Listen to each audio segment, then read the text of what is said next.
నీ పేరు? కమల. ముద్దాయి కమల్నాథ్ నీకు తెలుసా? తెలుసు. వారు నా భర్త. మేం పెళ్లి చేసుకున్నాం. మరి ముద్దాయి మీ అన్నయ్యని ఎందుకు చంపినట్లు? నేను కమిషనర్ గారితో రహస్యంగా గడపటం మా అన్నయ్యకి ఇష్టం లేదు. ఆ రోజే వాళ్ళిద్దరికీ మాట పెరిగింది. కమిషనర్ గారే మా అన్నయ్యని చంపేశారు. That's all your honour. Your honour,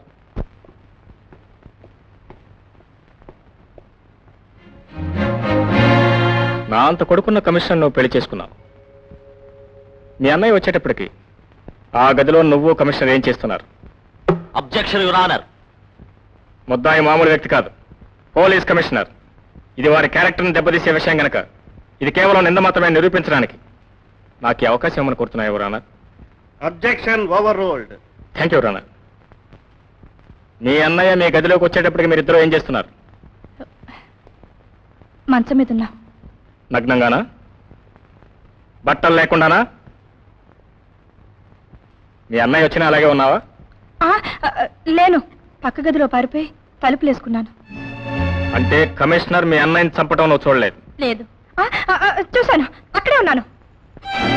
అక్కడే ఉంటే మీ అన్నయ్య చచ్చిపోయిన తర్వాత అతను శవం వెంబడి నువ్వు ఎందుకు అడవలేదు? అప్పటికప్పుడే ఇన్స్పెక్టర్ శ్రీకాంత్ కూడా అక్కడికి వచ్చాడు. కానీ అప్పుడు నువ్వు అక్కడ లేవు. అప్పుడు ఏ విధమైన స్టేట్మెంట్ కూడా నువ్వు ఇవ్వలేదు, అవునా? Your honour, please note this point. హత్య జరిగిన గదిలో కమిషనర్ ఐడెంటిటీ కార్డు, వాచి మీకు దొరికాయి. అవును. అక్కడి నుంచి కమిషనర్ కారులో పారిపోవడం కూడా మీరు చూశారు. అవును. That's all your honour.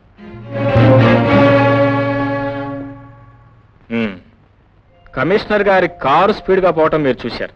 అవును. అందులో కమిషనర్ గారు మీకు కనిపించారా? లేదు.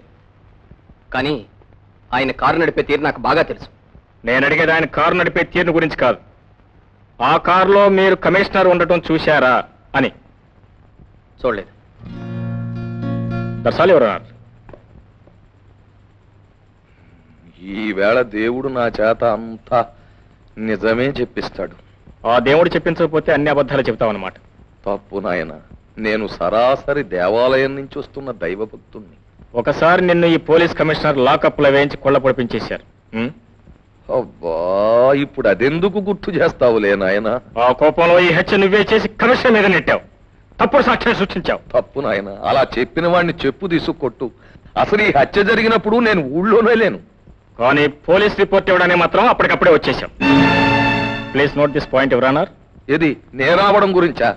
వర్షాకాలంలో వర్షం దాని ఇష్టం వచ్చినప్పుడు వస్తుంది. దానికి రూలు ఉండదు, రూటు ఉండదు. ఈ పాయింట్ నువ్వు నోట్ చేసుకోరా ఆయన. నీ స్టార్ హోటల్లో అమ్మాయిలకి అబ్బాయిలకి గుడ్డలు ఊడదీయించి వాళ్ళ శృంగారాన్ని సినిమాలుగా తీస్తున్నావు. జేబులు కొట్టించడం దగ్గర నుంచి నోట్లు గుద్దించడం వరకు అన్ని వ్యాపారాలు చేస్తున్నావు, అవునా? నాయన, నా మాట విని నువ్వు ఆ నల్లకోటు తీసేసి ఏ సిఐడి డిపార్ట్మెంట్ లోనూ చేరిపోకూడదు. ఏ డబ్బున్నవాడి వెనకాల ఎన్ని బొక్కలున్నాయో వెతకొచ్చు. మిస్టర్ అలెగ్జాండర్, లేకపోతే ఏంటి నాయన ఇది? గుమస్తా ఉద్యోగం కోసం ఇంటర్వ్యూకి వెళ్తే గాజుల జత ధర ఎంత అని అడిగినట్టు మర్డర్ కేసులో సాక్షిగా నేను వస్తే సినిమాలు గుడ్డలు లేకపోవడం అంటావేంటి నాయన? Don't divide from the point. అది వాడు చూడు, ఆ రంగం నీకు తెలుసా? ఈ వెనకటి జన్మలో ఏమో గాని ఈ జన్మలో ఎరగను ఆయన. అలాగే ఆరంగడి కోసమేగా నువ్వు పోలీస్ స్టేషన్కి వెళ్ళింది, ఆరంగడి కోసమేగా నువ్వు లాకప్లో పడింది, ఆరంగడి కోసమేగా నువ్వు లాంటి దెబ్బలుతున్నది. ఇవన్నీ ఈ జన్మలో కావా, లేకపోతే నీది మనిషి జన్మ కాదు? Objection your honour. అలెగ్జాండర్ మీద నేరాలు ఏవైనా ఉంటే అది వేరే కేసు అవుతుంది.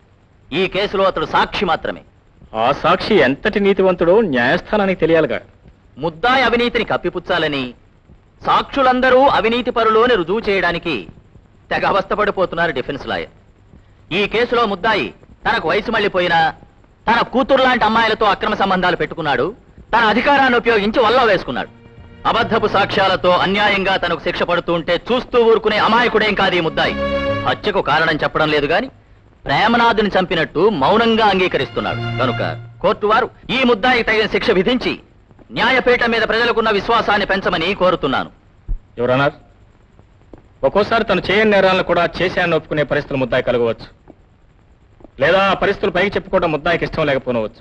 అంతేకాదు, ముద్దాయి హత్య చేస్తూ ఉండగా చూసిన సాక్షులు ఎవరు లేరు. ఇది కేవలం పాత కక్షను దృష్టిలో పెట్టుకుని సృష్టించబడిన కేసు తప్ప ఇందులో నిజం ఏమాత్రం లేదు. అంతేకాదు, ఇన్నేళ్ల తన పోలీస్ సర్వీసులో ఏనాడు నలసంత మచ్చ కూడా లేని ఈ పోలీస్ ఉద్యోగిని అతని నీతిని నిజాయితీలను దృష్టిలో పెట్టుకుని బెనిఫిట్ ఆఫ్ డౌట్ సౌకర్యం కల్పించి ముద్దాయికి న్యాయం చేకూర్చవలసిందిగా న్యాయస్థానాన్ని అర్థిస్తున్నాను. థ్యాంక్ యూ రా.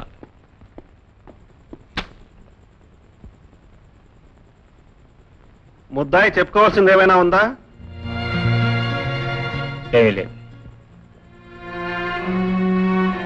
తీర్పును వచ్చే శుక్రవారం నాటికి వాయిదా వేస్తున్నాను.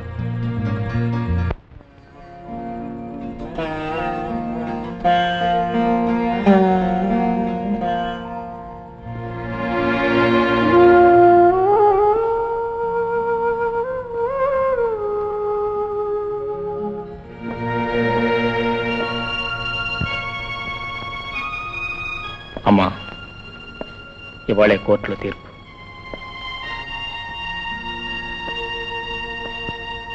బాబు,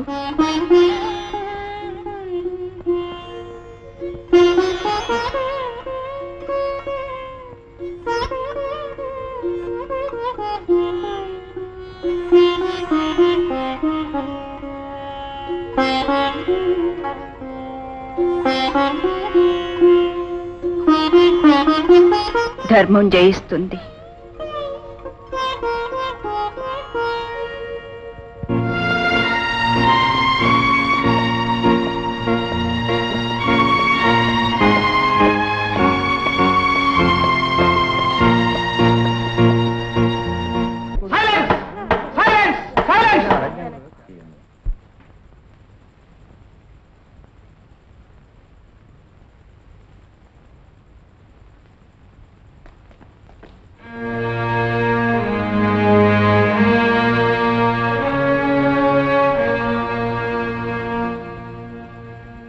ముద్దాయి కమల్నాథే ప్రేమనాథ్ని హత్య చేశాడు అని చెప్పటానికి బలవత్తరమైన కారణాలున్నాయి. 1, హత్య జరిగిన గదిలో కమిషనర్ చేతి గడియారం, ఐడెంటిటీ కార్డు దొరికాయి. 2, ముద్దాయి హత్యకు ఉపయోగించిన ఆయుధం పగిలిపోయిన బ్రాందీ బాటిల్. దాని మీద ముద్దాయి వేలిముద్రలున్నాయి తప్ప మరెవరి వేలిముద్రలు లేవు. 3, ఈ హత్య తను చేయలేదని ముద్దాయి ఒక్కసారి కూడా అనలేదు. ఎన్నిసార్లు అడిగినా మౌనం పాటిస్తున్నాడు. దానినే అంగీకారంగా తీసుకోవడం జరిగింది. కాబట్టి ముద్దాయి కమల్నాథ్ని ఐపీసీ 302 సెక్షన్ ప్రకారం హంతకుడుగా నిర్ణయించి ఉరిశిక్ష విధించడమైనది.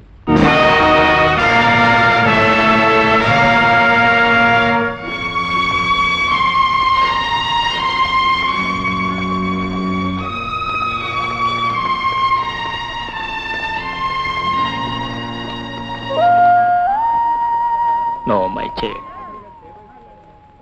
No.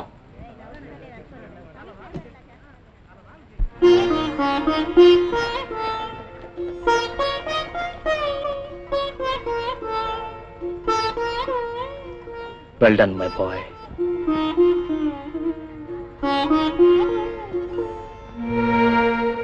Well done, my boy.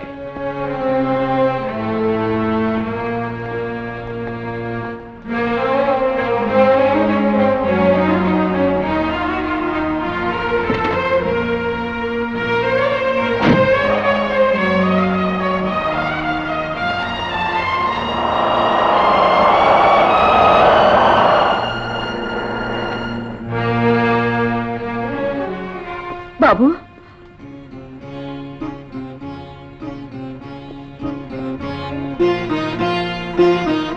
Srikanth, ఏమైంది?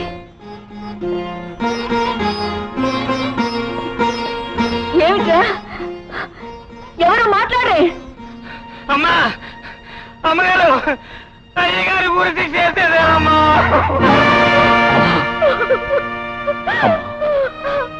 ఇది కేవలం క్రింది కోర్టు తీర్పే కదమ్మా. ఇంకా హైకోర్టు ఉంది, సుప్రీంకోర్టు ఉంది. నాన్నగారిని దక్కించుకోవడానికి కావాల్సినంత అవకాశం ఉందమ్మా. అవును బాబు, కావాల్సినంత అవకాశం ఉంది.